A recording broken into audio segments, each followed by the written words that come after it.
देश के कई राज्यों में आसमान से आफत बरस रही है। पहाड़ से मैदान तक हो रही भारी बारिश की वजह से हाहाकार मचा है। राजस्थान और मध्य प्रदेश के कई जिलों के हालात बिगड़ते चले जा रहे हैं। बिहार के कई जिलों में भी लगातार हो रही भारी बारिश से मुश्किलें बढ़ती जा रही हैं। देश के अलग अलग हिस्सों की 5 तस्वीरें आपकी टीवी स्क्रीन पर। बिहार के पटना में भारी बारिश की वजह से बाढ़ के हालात बन गए। मध्य प्रदेश के ग्वालियर में एक बाइक पानी की तेज धार में बह गई। बिहार के मुंगेर में बारिश एक बार फिर कहर बनकर टूटी। उत्तराखंड के ऋषिकेश में लोग जिंदगी बचाने के लिए तेज धार से जंग करने को मजबूर हुए। मध्य प्रदेश के रायसेन में अचानक आए तेज सैलाब में एक ट्रैक्टर ट्रॉली बह गया।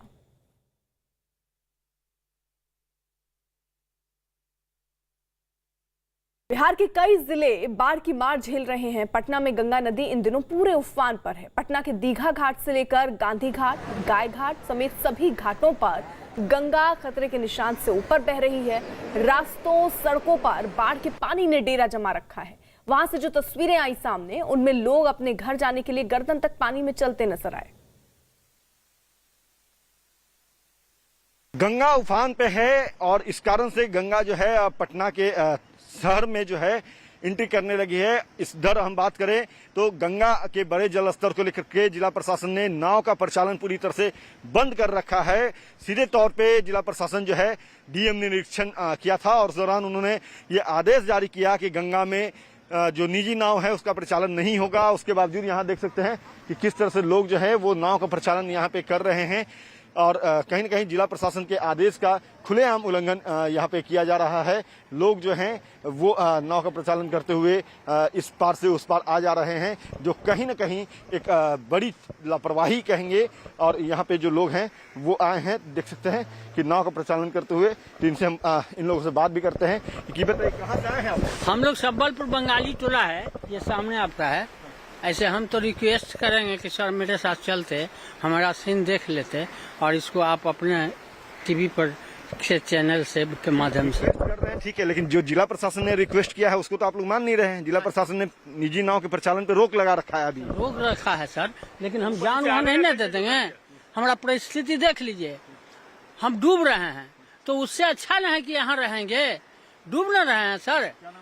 मेरा नाम विजय राय है सर। विजय राय जी हैं। आप बताइए कुछ कह रहे थे आप? कि सर ऊपर से जो आने के लिए व्यवस्था चाहिए ना, निजी नाव जो बंद है तो उसके लिए व्यवस्था चाहिए, यही व्यवस्था है। अब देखिए सर, भैंस गाय देखिए लोड होकर आ रहा है। चलिए, तो देखिए ये बता रहे हैं कि वहाँ पे जो नाव है सामने जो दिख रहा है, ये सबलपुर इलाका है, बंगाली टोला इलाका है। और वहाँ से जो पशु हैं उन्हें भी नाव पे लोड करके लाया जा रहा है और सुरक्षित स्थान पे लाने की जो है वो कोशिश इन लोगों द्वारा की जा रही है। इन लोगों का कहना है कि चूंकि जान जो है देने से अच्छा है कि हम जिला प्रशासन के आदेश का थोड़ा अवहेलना कर लें और अवहेलना करके अपने आप को सुरक्षित स्थान पे ले आए। तो फिलहाल जिला प्रशासन को भी देखना होगा, इन लोगों के लिए कुछ पर्याप्त व्यवस्था करे ताकि ये लोग अपने घरों से सुरक्षित स्थान पे आ सकें। अब आपको पटना जिले के ही मनेर की तस्वीर दिखाते हैं। मनेर में जल तांडव से लोग बेहद परेशान हैं। लोगों के घरों से लेकर आंगन तक पानी भर चुका है। लगातार बारिश और गंगा नदी के उफान के बाद सड़क पर समंदर सा आ गया। सड़कों पर नाव चलने की नौबत आ गई है। मवेशी का चारा लेकर लोग घुटनों तक पानी में चलने को मजबूर हैं। एक जगह से दूसरी जगह जाना मतलब अपनी जिंदगी को खतरे में डालना है। बहुत परेशानी हो रही है। यहाँ पे आदमी का खाने का ठीक नहीं है, ऊपर से मतलब माल जाल है, सब चीज़ है। यहाँ पे रहने के शरण नहीं है। नाव पर आदमी समय बिता रहा है। हर एक तरह से परेशानी है, बहुत दिक्कत है। इतना एगो का तबीयत भी खराब है तो लोग टांग कर खटिया पर लेकर आया, ले जाकर भर्ती किया। पानी बढ़े तो सब एकदम फुल हो गए, ना बह जाए। अब आपको उत्तराखंड में आसमानी आफत की भी तस्वीरें दिखा दें। पहाड़ों पर हो रही बारिश के बाद अब ऋषिकेश में नेशनल हाईवे पर पहाड़ का एक हिस्सा टूटकर गिर गया। जिस वक्त यह हादसा हुआ वहां से कई गाड़ियां गुजर रही थीं, तभी पहाड़ का एक हिस्सा ताश के पत्तों की तरह सड़क पर गिरने लगा, जिसके बाद जो लोग वहां थे वो घबरा गए। गनीमत ये रही कि इस हादसे में किसी को चोट नहीं आई। उत्तराखंड से पिछले कई दिनों से पहाड़ खिसकने की डराने वाली तस्वीरें सामने आ रही हैं।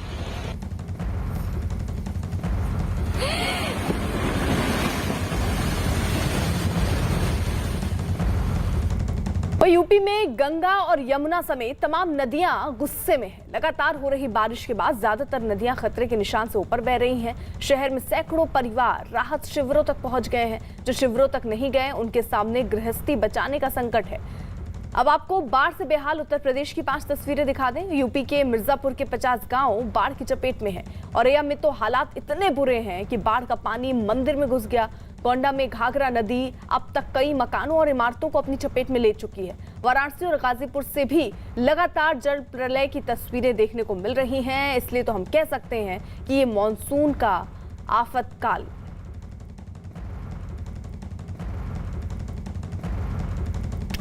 वहीं यूपी के प्रयागराज में गंगा और यमुना नदी में पानी का स्तर लगातार बढ़ रहा है, जिससे नदियों के आसपास के निचले इलाकों में लोगों की परेशानी बढ़ गई। कई गांवों में मकानों में पानी भर गया है, तो वहीं सड़कों पर पानी भरने से एक जगह से दूसरी जगह जाने में लोगों को परेशानी का सामना करना पड़ रहा है। प्रशासन की ओर से लोगों के लिए राहत और बचाव का काम जारी है। प्रशासन की तरफ से लोगों को राहत शिविर में लाकर रखा गया है। तो ये तस्वीरें जरा प्रयागराज की देखिए। वहां आपको सड़कों पर अब नाव चलती हुई नजर आ रही होगी। लोग इसी तरह अब जीने को मजबूर हैं। खतरा इस बात का कि अगर ऐसे ही बारिश होती रही तो हालात इससे ज्यादा बिगड़ सकते हैं।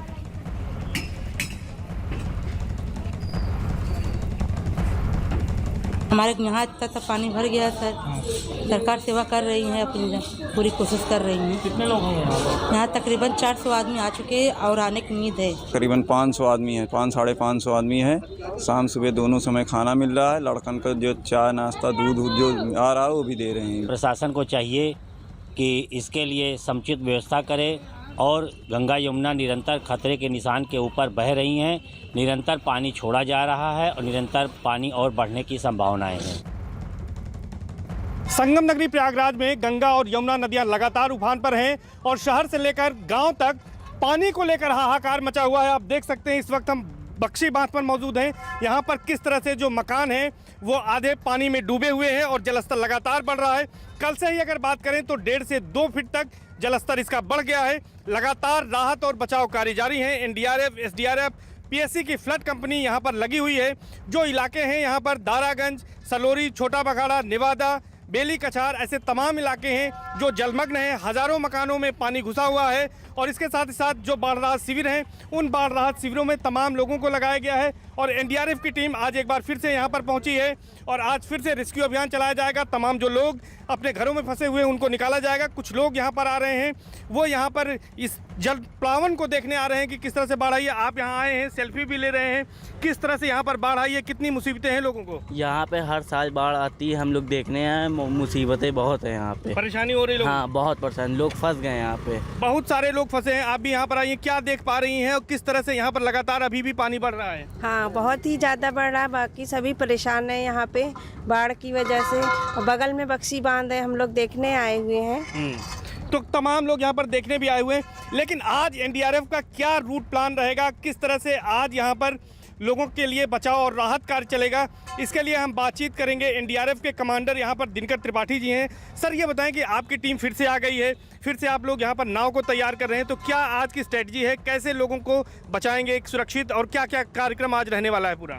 जब तक वाटर लेवल बढ़ता रहेगा तब तक हमारी टीम इसी तरह से, जैसे हम पिछले 3 दिनों से यहाँ पे लगातार यहाँ पे काम कर रहे हैं और साथ में रेकी भी करते रहते हैं दिन भर। वाटर लेवल पिछले 24 घंटे में 1.5 फीट के करीब बढ़ा है अभी। जी सर, अभी क्या ऊपर से जानकारी मिल रही है सिंचाई विभाग से कि अभी क्या पानी बढ़ सकता है, स्थिर रहेगा, क्या जानकारी मिल रही है? ये स्थिर होना लगभग ऐसी है जानकारी के अनुसार कि आज दोपहर या शाम तक पानी स्थिर होने की संभावना है। प्रयागराज से हमारे साथ हमारे सहयोगी सर्वेश दुबे इस वक्त जुड़ चुके हैं। सर्वेश, आप जहां पर मौजूद हैं, जरा तस्वीरें दिखाइए, किस तरीके के हालात हैं, कितने गांव इससे प्रभावित हैं और सुरक्षा के क्या इंतजाम? देखिए, इस वक्त मैं खुद एक बोट पर मौजूद हूँ एनडीआरएफ की, और इस समय बारिश हो रही है जिसकी वजह से बचाव और राहत कार्य पहुंचाने में काफी दिक्कतें हो रही हैं। लोगों तक पानी पहुंचाया जा रहा है क्योंकि कई दिन से बिजली इलाके में नहीं है, जिसकी वजह से पानी का संकट हो गया है।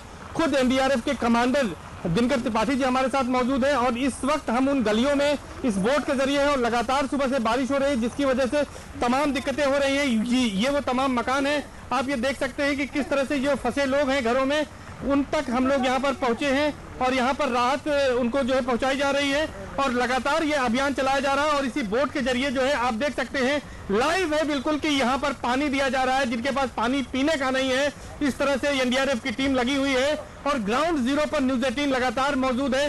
ताजा हालात क्या है यहाँ के हम दर्शकों तक पहुंचा रहे हैं कि इस बारिश के बावजूद जो एनडीआरएफ के जवान हैं वो लोगों की मदद कर रहे हैं। हमारे साथ कमांडर दिनकर त्रिपाठी, उनसे बातचीत करेंगे। सर, आप लोग किस तरह से लोगों की मदद कर रहे हैं इस समय? हाँ, जिसको भी एवेक्यूएशन की ज़रूरत पड़ती है हम उनको एवेक्यूएट करते हैं और यहाँ से लगभग 21-22 लोगों को हमने एवेक्यूएट किया है।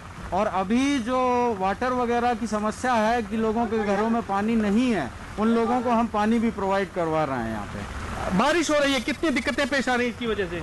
बारिश की वजह से काफ़ी प्रॉब्लम्स आ रही हैं क्योंकि लोग हैं जो वो घरों में घुसे हुए हैं और हम लोग भी रेन कोट लगा के और इस इतनी भारी बरसात में ये काम कर रहे हैं। तो निश्चित तौर पर आप देख सकते हैं कि किस तरह से भारी बारिश के बावजूद ये पूरा कार्यक्रम किया जा रहा है। यहाँ पर रेस्क्यू ऑपरेशन चलाया जा रहा है और एनडीआरएफ की टीम जो है ग्राउंड जीरो पर है और लगातार जो भी लोग अफेक्टेड हैं इस बाढ़ से उनकी मदद यहाँ पहुँचाई जा रही है। और न्यूज़ 18 की टीम भी जो है एनडीआरएफ के साथ लगातार हालात पर और जिस तरह से बाढ़ग्रस्त इलाकों में संकट का दौर है और जिस तरह से लोग परेशान हैं, वो आम लोगों तक हम लगातार ये तस्वीरें पहुंचा रहे हैं। सरकार तक, शासन और प्रशासन तक ये तस्वीरें न्यूज़ 18 लगातार पहुंचा रहा है और दिखा रहा है कि किस तरह से लोगों की मुसीबतें बढ़ी हुई है और लोगों को किस तरह से मदद पहुंचाई जा रही है। जी, आप रहिए जरा साथ। वही देखिए, उत्तर प्रदेश के वाराणसी में भारी बारिश की वजह से गंगा नदी उफान पर है। चिंता की बात यह है कि नदी का जलस्तर खतरे के निशान को पार कर गया है। गंगा नदी खतरे के निशान से 11 सेंटीमीटर ऊपर बह रही है। हर घंटे ये 1 सेंटीमीटर की रफ्तार से बढ़ रही है। यही वजह है कि निचले इलाकों में नदी का पानी घुस गया और कई गांवों पर डूबने का खतरा मंडरा रहा है। बहुत परेशान हो चुके हैं हम लोग, इतना परेशान हो चुके हैं कि यहाँ रहने का मन नहीं करता है। पढ़ाई लेकर हर कुछ डिस्टर्ब होती है यहाँ पे, रहने का ना पानी है, ना खाने को मिलता है, ना लाइट रहती है, कुछ नहीं मिलता यहाँ पे। सरकार नाला का कुछ समाधान नहीं कर रहा है, हम लोग क्या करें? 5-6 बाल बच्चा है, हम लोग लेकर जा रहे हैं, ना पानी मिल रहा है, ना खाना मिल रहा है, ना मोमबत्ती मिल रहा है, ना सलाई मिल रहा है, तो हम लोग क्या करें? नाला के चलते बहुत पानी जो है घर तक पहुँच जा रहा है। घर के अंदर जो कि रहने में हम लोगों को बहुत दिक्कत हो रही है, इसलिए हम लोगों को गाँव जाना पड़ रहा है। उत्तर प्रदेश के जालौन में भी पानी भरा हुआ दिख रहा है। आसमान से ली गई तस्वीरों में पूरे इलाके में ऐसा लग रहा है जैसे वो इलाका अब पानी में मग्न हो चुका हो। जो लोग हैं वो वहीं पर फंसे हुए हैं, उनके आसपास खाने पीने की भी कोई इंतजाम नहीं है। इसलिए यहाँ राहत बचाव के काम में इंडियन एयरफोर्स के 3 हेलीकॉप्टर को लगाया गया, जिनसे लगातार लोगों के लिए जरूरत की चीजें पहुंचाई जा रही हैं। शनिवार को करीब 5000 किलो खाने पीने का सामान और जरूरत की चीजें वहां गिराई गई।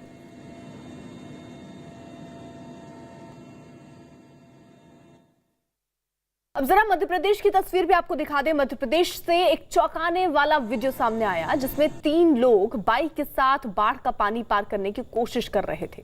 इसी दौरान बाइक पानी में बह गई। वीडियो में साफ दिखा कि तेज बारिश के बीच 3 लोग बाइक के साथ तेज धार के बीच से निकलकर रास्ता पार करने की कोशिश करते नजर आए, लेकिन कुछ दूरी पर ही बाइक पानी के बीच फंस गई और फिर तीनों बाइक को छोड़कर अपनी जान बचाते नजर आए। इसी बीच बाइक तेज धार में बह गई।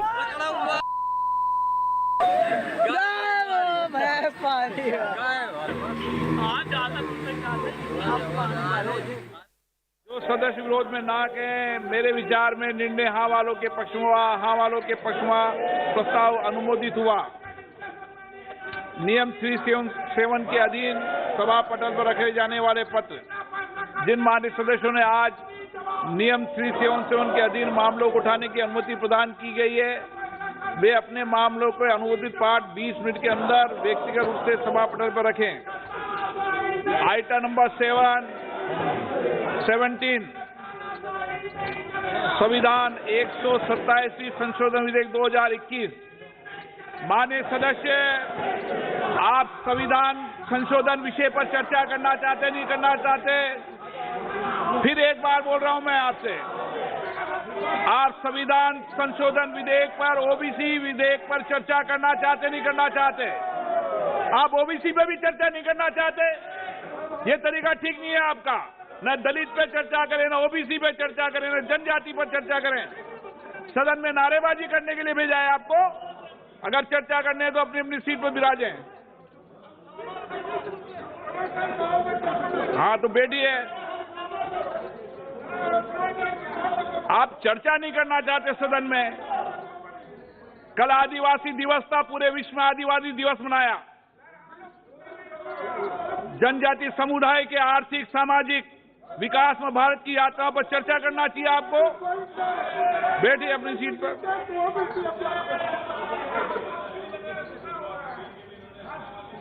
श्री माननीय मंत्री जी, आप बैठ जाइए, आपको इजाजत दीजिए। माननीय अध्यक्ष महोदय, प्रस्तावित संविधान संशोधन 127 के स्थान पर 105 संविधान संशोधन विधेयक पढ़ा जाए। आप थोड़ा इंट्रोड्यूस कर दें। धन्यवाद।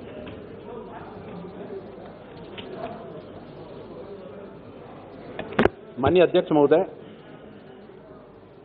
आज एक बहुत ही ऐतिहासिक दिन है और हम ऐसे महत्वपूर्ण संशोधन विधेयक पर यहां पर चर्चा कर रहे हैं जो सामाजिक और शैक्षिक रूप से पिछड़े वर्गों के कल्याण के लिए प्रावधान करने के जो राज्य के अधिकार हैं उसका सम्मान करने वाले संघीय ढांचे को बहाल करने के लिए। लोकसभा में देखिए किस तरीके से हंगामा चला, उसके बीच ही कार्रवाई आगे चल रही है। हालांकि विपक्ष की तरफ से जरूर कहा गया था कि ओबीसी बिल जब पेश होगा तो उसका समर्थन विपक्ष करेगा, लेकिन आज भी हंगामे की स्थिति ही देखने को मिली है, जिसके बाद स्पीकर को भी ये कहना पड़ा सिर्फ नारेबाजी मत कीजिए, चर्चा कीजिए। उधर जम्मू कश्मीर के अनंतनाग के लाल चौक इलाके में कुलगाम जिले के एक बीजेपी नेता गुलाम रसूल डार और उनकी पत्नी जवाहर बानो की कुछ आतंकियों ने गोली मारकर हत्या कर दी। गुलाम रसूल डार कुलगाम से किसान मोर्चा के जिला अध्यक्ष थे और वो सरपंच भी थे। बताया गया गुलाम रसूल डार और उनकी पत्नी पर दिन दहाड़े अनंतनाग के लाल चौक पर आतंकियों ने ताबड़तोड़ फायरिंग की, जिसमें दोनों को गोली लगी। वो घायल हुए, अस्पताल ले जाया गया जहां उनकी मौत हुई। इस घटना की खबर मिलते ही पूरे इलाके में हड़कंप मच गया। हमले की खबर मिलते ही जम्मू कश्मीर पुलिस के जवान और कुछ अधिकारी भी वहां पहुंच गए। फौरन इलाके को घेर लिया गया। थोड़ी ही देर में गुलाम रसूल डार के घर के बाहर लोगों की भीड़ जमा हो गई। इस दौरान उनके रिश्तेदार रोते बिलखते दिखे। बीजेपी नेता और उनकी पत्नी की हत्या करने की जिम्मेदारी लश्कर-ए-तैयबा से जुड़े आतंकी संगठन टीआरएफ ने ली। पिछले 2 साल में जम्मू कश्मीर में बीजेपी के 19 नेताओं की हत्या हो चुकी है।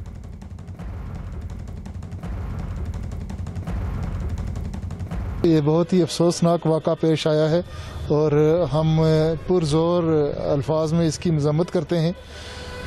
मैं यहाँ ये भी कहना चाहता हूँ कि दफ़ा 370 और 35A के मनसूख हो जाने के बाद बीजेपी सरकार ने ये क्लेम किया था कि कश्मीर में जो मिलिटेंसी है वो ये 370 और 35A ख़त्म कर देने के बाद मिलिटेंसी को ख़त्म कर दिया गया है, मगर इस किस्म के वाक़ा आप देखते हैं कश्मीर में आए दिन हो रहे हैं और मिलिटेंसी ख़त्म होने के बजाय ये दोबारा पनप रही है और बढ़ रही है।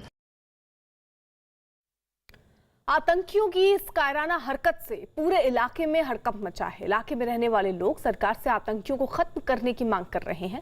इसी घटना से जुड़ी ये 2 तस्वीरें रख रहे हैं। पहली तस्वीर बीजेपी नेता और सरपंच गुलाम रसूल डार की है, जिनकी आतंकियों ने गोली मारकर हत्या कर दी। वहीं दूसरी तस्वीर में सुरक्षा बल के जवान अब उन आतंकियों की तलाश में जुटे हैं जिन्होंने इस घटना को अंजाम दिया है।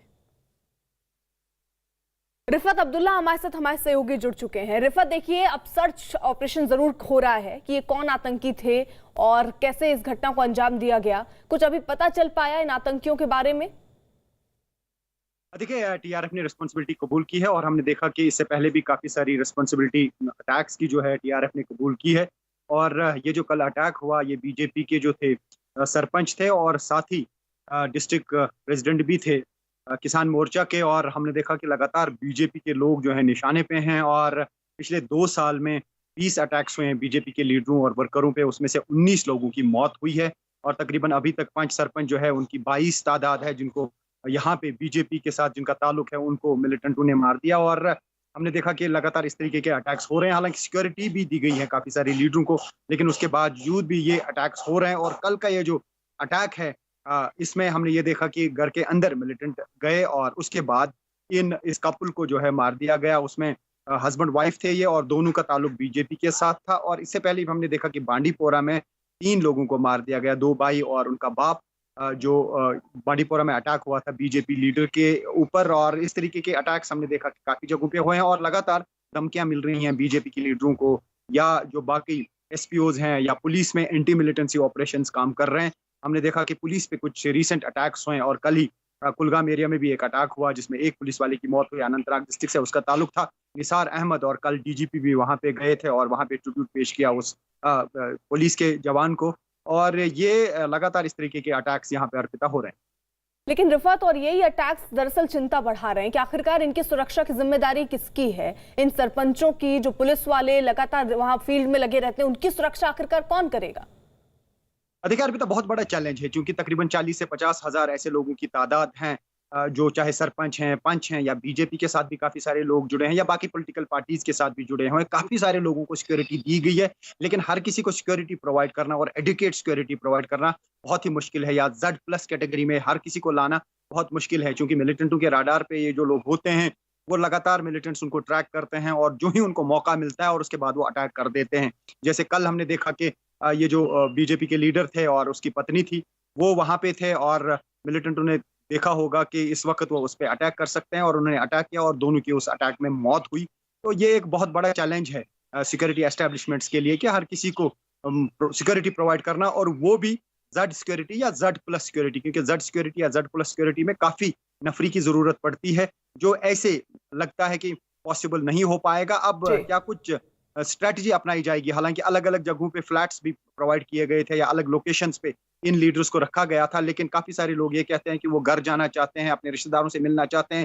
हालांकि पुलिस ने उन्हें मना कर दिया है कि वो घर ना जाएं, ऐसी लोकेशंस पे ना जाएं जिनको खतरा है। लेकिन जो ही कहीं पे मिलिटेंटों को लगता है कि वो टारगेट बना सकते हैं ऐसे लीडरों को, और वो ऐसी कोशिश करते हैं, और हमने देखा कि अक्सर वो ऐसी कोशिश में कामयाब हो गए हैं, जो एक सिक्योरिटी एस्टेब्लिशमेंट्स के लिए चैलेंज।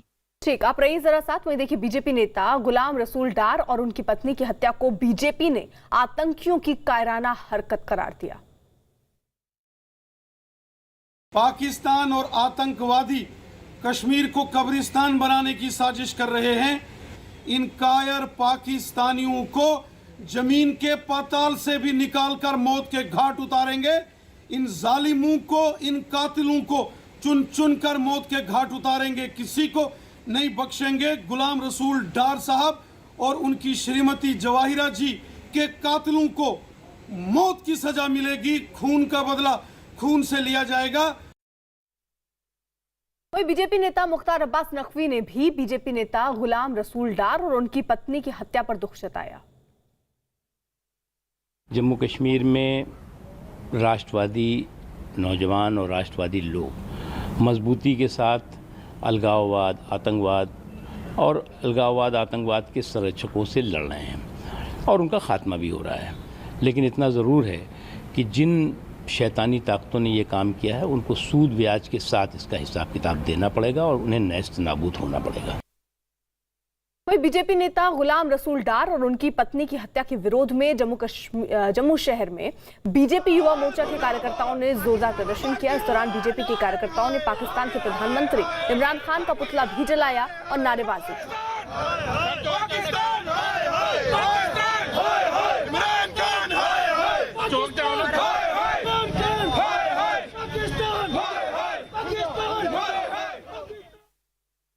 इस घटना की राज्य के उपराज्यपाल मनोज सिन्हा ने ट्वीट करके कड़े शब्दों में निंदा की। उन्होंने अपने ट्वीट में लिखा कि मैं कुलगांव के सरपंच गुलाम रसूल डार और उनकी पत्नी जवाहर बानो पर क्रूर आतंकवादी हमले की कड़ी निंदा करता हूं। ये कायराना काम है और हिंसा के अपराधियों को बहुत जल्द न्याय के दायरे में लाया जाएगा। इस दुख की घड़ी में शोक संतप्त परिवार के प्रति मेरी गहरी संवेदनाएं हैं। इस आतंकी घटना के बाद केंद्रीय मंत्री जितेंद्र सिंह ने भी एक ट्वीट किया। उन्होंने लिखा कि जम्मू कश्मीर में बीजेपी नेता और सरपंच गुलाम रसूल डार और उनकी पत्नी की निर्मम हत्या से बेहद आहत हूं। पीएम को हतोत्साहित करने के कायरानापूर्ण प्रयास की निंदा करने में शब्दों की कमी महसूस होती है। प्रधानमंत्री नरेंद्र मोदी घाटी में जमीनी स्तर पर लोकतंत्र को स्थापित करने के लिए प्रतिबद्ध है। वहीं नेशनल कॉन्फ्रेंस के नेता उमर अब्दुल्ला ने भी एक ट्वीट कर इस घटना की निंदा की और बीजेपी नेता की मौत पर दुख जताया। उन्होंने अपने ट्वीट में लिखा कि मैं गुलाम रसूल डार और उनकी पत्नी की हत्या की निंदा करता हूं। उनके परिवार और सहयोगियों के प्रति मेरी संवेदना। अल्लाह दिवंगत को जन्नत में जगह दे। इस आतंकी घटना की पीडीपी के अध्यक्ष महबूबा मुफ्ती ने भी निंदा की। उन्होंने भी एक ट्वीट किया और लिखा कि ये सुनकर अत्यंत दुख हुआ कि आज बीजेपी जिला अध्यक्ष और उनकी पत्नी की आतंकवादियों ने गोली मारकर हत्या कर दी। उनके परिवारों और प्रियजनों के प्रति मेरी संवेदना।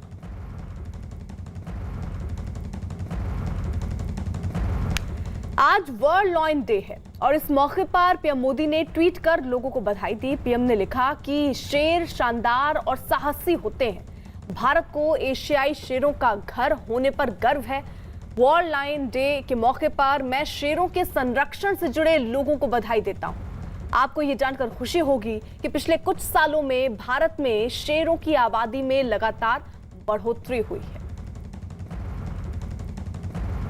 गुजरात से राज्यसभा सांसद परिमल नथानी में भी गिर के जंगलों में शेरों की तस्वीरें शेयर करते हुए सबको वर्ल्ड लायन डे की बधाई दी। साथ ही परिमल नाथवाणी ने केंद्र सरकार से बब्बर शेर को देश का राष्ट्रीय प्राणी घोषित करने की भी मांग की। उन्होंने कहा कि गिर के जंगलों में शेरों की बढ़ती संख्या सरकार की संरक्षण नीति का ही नतीजा है। बब्बर शेर एशिया में सिर्फ गिर के जंगलों में ही पाए जाते हैं। मैंने एक बार राज्यसभा में बोला भी था कि हम इसमें नहीं जा रहे हैं कि कौन सा एनिमल अच्छा है नहीं है, बट लायन को जो प्रमोशन मिलना चाहिए, ये हमारे प्राइम मिनिस्टर ने अभी जो प्रोजेक्ट डिक्लेयर किया है उसमें मैं और एक बात कहूँगा कि एक बार लायन को नेशनल एनिमल डिक्लेयर करें, वो हमारे लिए गौरव की बात होगी। फिल्म इंडस्ट्री के चमकते सितारे और उनकी ग्लैमरस लाइफस्टाइल तो हम सब ने देखी है, लेकिन इस चकाचौंध के पीछे इन सितारों की एक अलग जिंदगी भी है। फिर चाहे वो जरूरतमंदों की मदद करना हो या मुश्किल हालात में देश के लिए खड़े रहना हो, फिल्मी सितारे रियल लाइफ में भी हर समय अपनी भूमिका निभाते हैं।